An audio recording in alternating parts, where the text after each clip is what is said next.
정부가 3기 신도시 계획을 확정하면서 시장에서는 기대와 우려가 교차하고 있습니다. 집값 안정을 이어갈 것이라는 기대와 함께 공급 과잉에 따른 부동산 시장의 장기 침체 우려도 커지고 있습니다. 이어서 김현우 기자의 보도입니다. 지난 2009년부터 입주가 시작된 경기도 파주의 2기 신도시입니다. 토지 보상과 교통망 부족 등 수요 감소 요인이 겹쳐 아직도 개발이 진행 중입니다. 더 큰 문제는 아파트만 빼곡히 짓다 보니 자족 기능이 부족해 배드타운으로 전락했습니다. 성급하게 택지를 조성했다는 비판을 받았던 2기 신도시 지역 상당수가 이처럼 개발이 더딘 상황.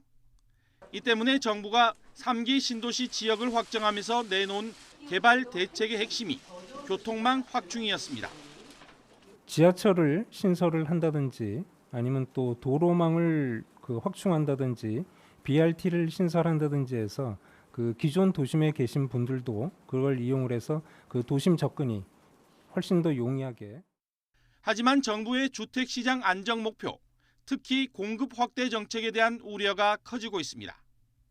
지난 3월 기준 전국의 미분양 주택이 한 달 전보다 4%가량 증가한 6만여 채를 기록했습니다.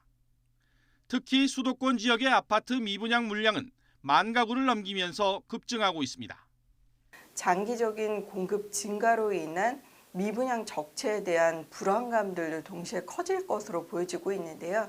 이런 부분들을 불식시키기 위한 보완 대책이 필요하다고 보여집니다. 30만 채를 공급하는 대규모 신규 택지 공급 정책이 집값 안정에 효과를 나타낼 것이라는 전망이 우세합니다.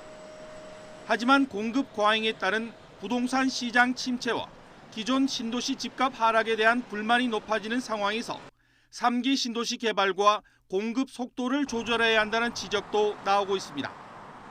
YTN 김현우입니다.